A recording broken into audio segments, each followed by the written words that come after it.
सूर निरा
बघा हे सगळं चाललंय त्या परमेश्वरासाठी.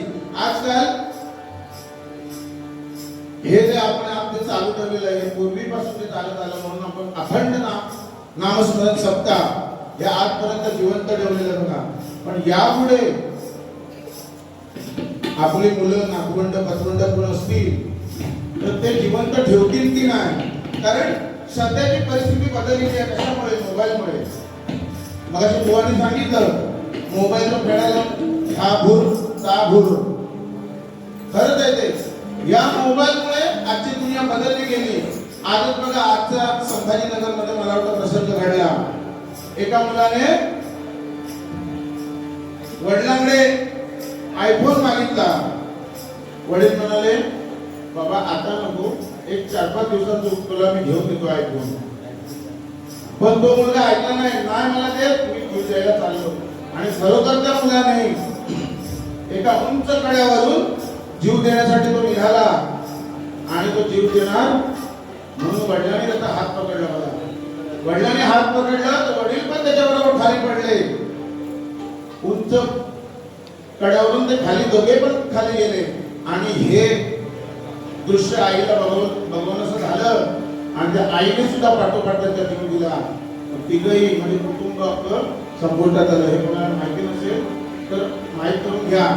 आजच माझ्या कानावर बातमी आली म्हणून तुम्हाला एक जाता किस्सा सांगितलं. छत्रपती शिवाजी महाराज जर जन्माला आले नसते तर हिंदूंची संख्या दिसली नसती. आणि म्हणूनच शिवाजी महाराज हे प्रत्येकाच्या घरात जन्माला आले पाहिजे तर हिंदूंची संख्या वाढत जाईल. प्रयत्न करूया कोवडा घेण्याचा.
देशाचा उद्धार करी या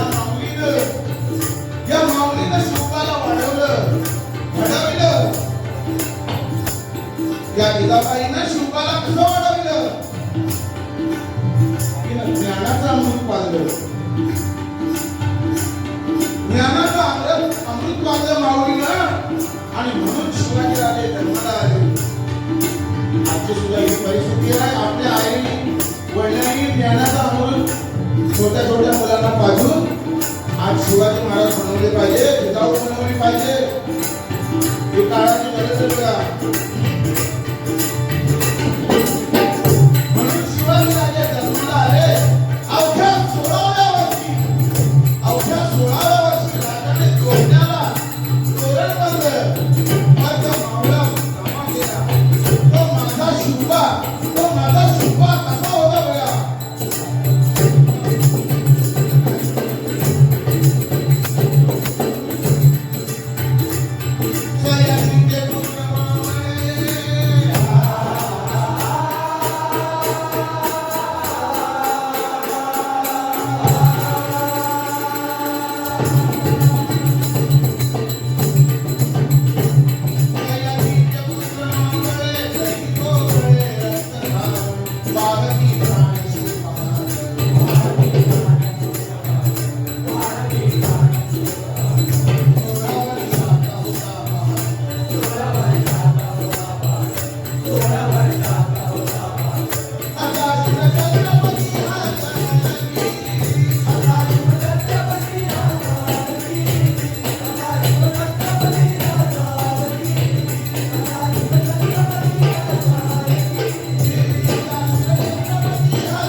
झोपलेले होते, आता जरा उठलेले.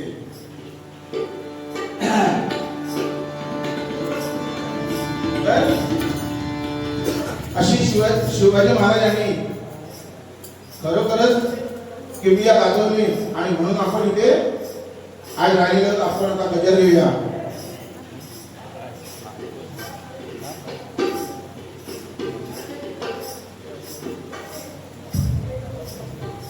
माणसाचं एक एक गावच्या वाटेवर, कारण जवळजवळ झोपण्याची वेळ होऊन गेली आहे. त्याच्यामुळे माणूस त्याला थांबत नाही.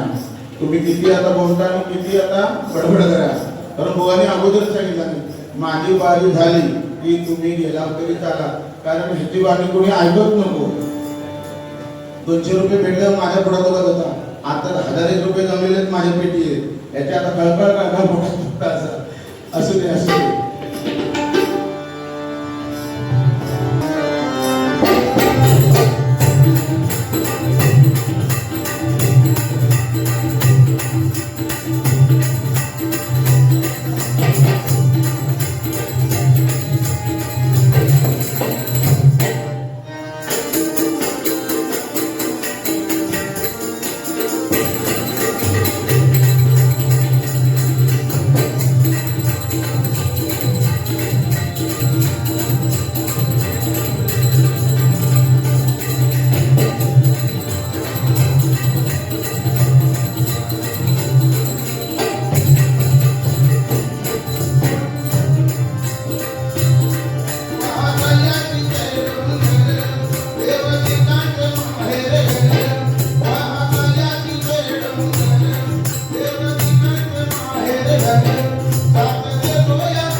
ब्रह्मा विष्णू आणि महेश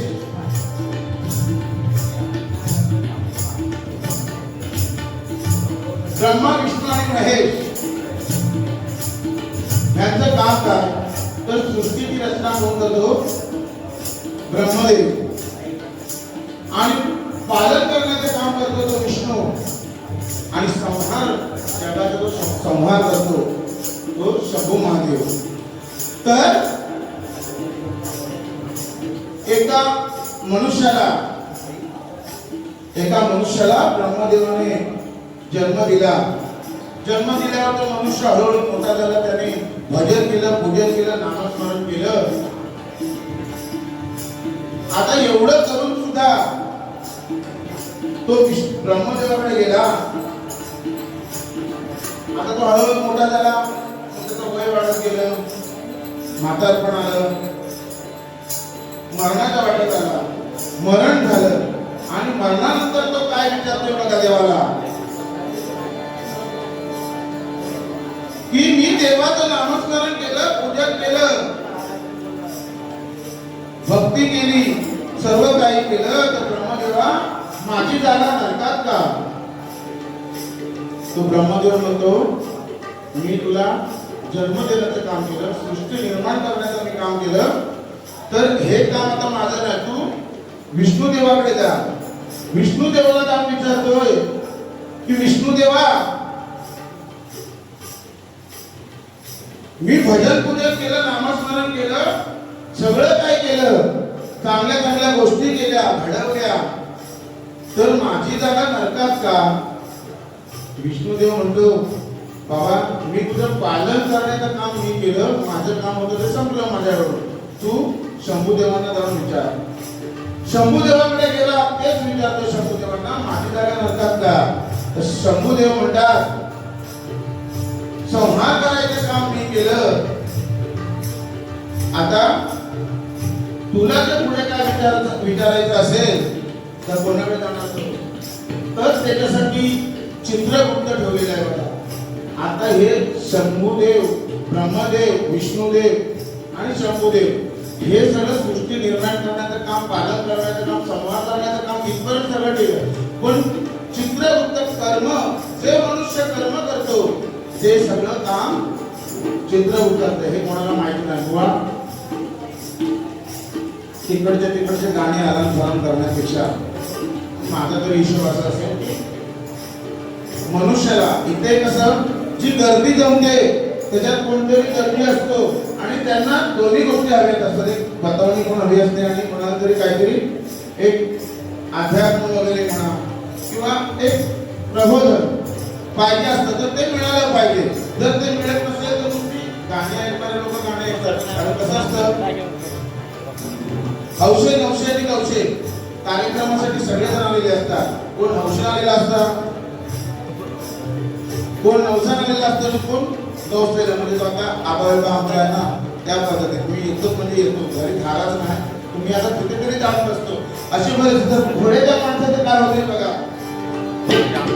मला वाटतं भजन नंदिकांना विनंती असेल की कार्यक्रम संपूर्ण बघितला तर उद्या तुम्हाला कार्यक्रम बघितलं तर समाधान वाटेल, कारण का मी जेवढं बोललोय त्याच्यात दुपटीने किंवा 100% बोलणार, कारण अख्ख्या दुनियेला माहिती झालं की पुजारी गोवा म्हणजे एक कॉमेडी माणूस, जरी पुढ्यात जरी मूर्ती आणून ठेवला तरी किती पण हसा, अशी म्हणजे त्यांच्या शरीरामध्ये हसवण्याची कला.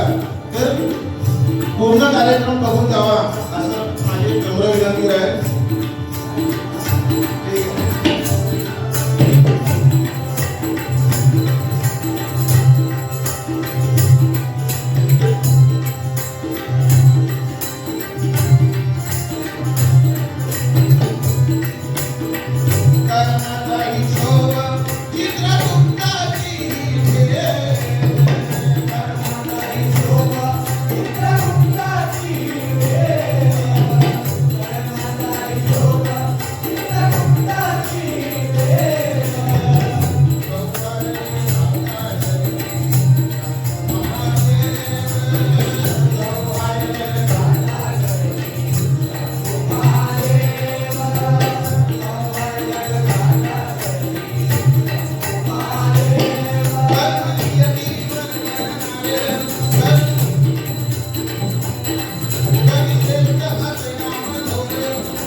तो माणसाचा चित्रगुप्ताकडे गेला.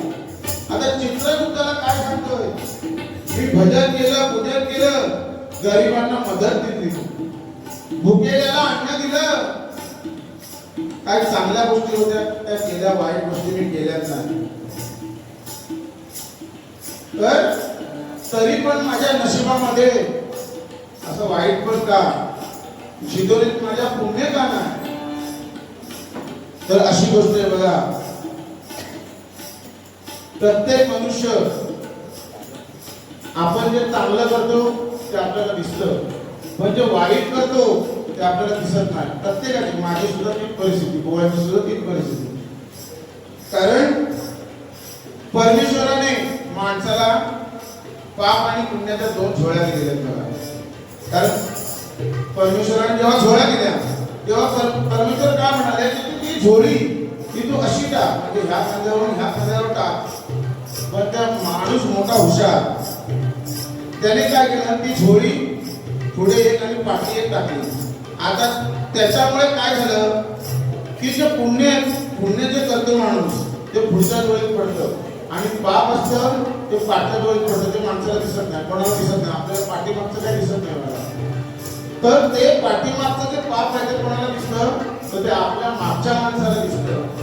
मग इथे पण तीच गोष्ट झाली. ह्या माणसाने काय केलं, भजन पूजन नामस्मरण सगळं काय केलं, पण त्याने जी कर्म केली होती, म्हणजे काय केलं बघा. आता भजन करता करता सुद्धा लोकांना शिव्या घातली असतील, काही वाईट बोलले असतील. आता बुवा बघाशी एका बाजूने नामस्मरण करत होते, पण एका बाजूने अगदी पिसा काढत होते. म्हणजे काय, ते जे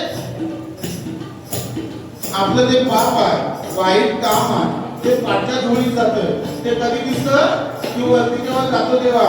मग या माणसाची अशी इच्छा होती की मी एवढं जर सत्कर्म केलं, एवढं जर काम चांगलं केलं, तर माझी निवड अगदी वैकुंठामध्ये जाऊ शकतो, म्हणजे मी पुण्यवान बनलो, मी वैकुंठामध्ये जाऊ शकतो. पण तसं नव्हता, कुठे गेला तो, नरकामध्ये गेला. आता भजन पूजन केलं. आता बघा असं झालं एक दिवशी, बघा एक दिवशी काय झालं, एका मंदिरामध्ये एक पुजारी, एका मंदिरामध्ये एक पुजारी, तो नेहमी असा पूजा करत असायचा. ते शंकराचं मंदिर होतं. पूजा करता करता करता महाशिवरात्रीचा दिवस आला. महाशिवरात्रीचा दिवस आला आणि राज्याचा राजा, इथला म्हणजे त्या गावाचा राजा, त्याने ठरवलं की महाशिवरात्रीच्या दिवशी आपण मंदिरात जायचं.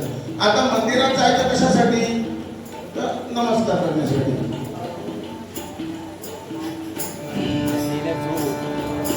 तर तो राजाचे जे सेवक होते त्यांनी तवंडी पेटवली की बाबा महाशिवरात्रीच्या दिवशी आमचे राजा मंदिरात येणार आहे. आता पुजारी मोठा हुशार, पडीक झालेलं मंदिर, त्याने पुजारीने काय केलं, राजा गावचा आपला राजा आपल्या मंदिरात येणार म्हटल्याबरोबर त्याच्याकडे पैसे नव्हते, पण त्याने खरोखर सत्कर्म केलं. काय केलं, अभि झोपाली, ठीक आहे. तर त्याने काय केलं, एका सावकाराकडे गेला. सावकाराकडे गेला आणि 20,000 रुपयाचं कर्ज आणलं आणि मंदिराची डागडुजी केली. किती काम चांगलं सुंदर केलं त्याने. तर डागडुजी केली आणि राजा आला. राजा घोड्यावरनं अगदी जामगडात आला, नमस्कार केला, 1,000 रुपये तिथे ठेवला आणि राजा निघून गेला. आता पुजाऱ्याला काय वाटलं, राजा येणार म्हणजे काहीतरी मंदिरासाठी मोठी देणगी भेटणार, म्हणून त्याने 20,000 कर्ज काढलं होतं. पण तसं नव्हतं म्हटलं त्याला. आता ह्याच्या डोक्यात काहीतरी विचार यायला लागले, आपण 20,000 तुम्ही कर्ज काढलं तर भेटणार कोण. त्याने ते 1,000 रुपये तो ठेवलेला होता. राजाने तो उचलला आणि तवंडी पिटवली. ऐका हो ऐका, माझ्या हातात राजाने ठेवलेली वस्तू आहे, एक मौल्यवान वस्तू आहे, तिचा लिलाव करणार आहे. तर कोणाला लिलावामध्ये उतरायचं असेल तर ताबडतोब या. एक सावकाराला तो म्हणतो मी 20,000 रुपये देतो, याच्या जीवाला मी मोडून ते सावकाराचं कर्ज जरी मारलं. दुसरा आला तो म्हणतो मी 50,000 रुपये देतो, जरा आणखी थोडासा जास्त गिरायला. तिसरा आला बरोबर, तिसरा सावकाराला म्हणतो मी 1,00,000 रुपये देतो, ठीक आहे. झाले मान्यता झाली. तेवढ्यात राजा परत जेव्हा पहिल्यांदा आला तेव्हा घोडा घेऊन आला. आता दुसऱ्या वेळी आला तेव्हा तो चालत आला. अरे बाबा पुजारी काय झालं तुझं? नाही नाही राजा शर्मीने अगदी विचारतोय काय झालं? ती मूठ उघड आणि ₹100 तू माझ्याकडे दे. म्हणजे काय आहे ते त्याला माहिती नव्हतं, सांगितलं नाही. ते माझ्याकडे दे. तुम्हाला नाही मी तसं देणार. मग राजाने काय केलं? 2 लाख रुपये त्याला दिले आणि ही मूठ शेवटपर्यंत उडू नको असं त्याला सांगितलं. आणि तेव्हापासून म्हण पडली की झाकली मूठ 1.25 लाखाची. लक्षात घ्या.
आता 100 कौरव मेले कसे? तर दुर्योधन आणि शकुनी नावाची 4 मुलं जागच्या जागेवर अगदी स्पॉट करून टाकले. आता शकुनी मामाने काय केलं? 4 मुलं मेलेल्याचं सुख दुःख बाळगलं नाही, पण त्याने काय केलं? 100 कौरव संपवण्याचं काम केलं आणि म्हणून महाभारत घडलं. बघा, शकुनी मामा नसतं तर महाभारत घडलं नसतं आणि म्हणून महाभारत घडलं. तर नीतिभ्रष्ट इंद्र चंद्र लालच होत स्त्रियांची. आता चंद्र स्त्रियांसाठी लंपट होता. बघा, आपण देव म्हणतो, देव देते, पण स्त्रियांसाठी लंपट होता. देवांचे गुरु बृहस्पती, देवांचे गुरु कोण? बृहस्पती. आणि बृहस्पतींची जी बायको तारा. आता चंद्राने काय केलं? बृहस्पतीची बायको तारा अगदी सुंदर दिसायची आणि तिच्या बरोबर संभोग केला आणि त्या तारेपासून कोण जन्माला आलं? बुध जन्माला आला. म्हणून तो हा बुध जो तारा आहे ना, तो जन्माला आला. कोणापासून? चंद्र आणि तारापासून. तो बुद्ध जन्माला आला आणि म्हणून तो तांबूस आणि लाल दिसतो. मग म्हणून पुढे पुढे काय म्हणते बघा, एक शॉर्टकट घेतलं होता.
जिंकण्याचा मोह नाही, हारण्याचे भय नाही. जिंकण्याचा मोह नाही, हारण्याचे भय नाही. जिंकण्याचा मोह नाही, हारण्याचे भय नाही. जिंकण्याचा मोह नाही, हारण्याचे भय नाही. स्वामी शक्ती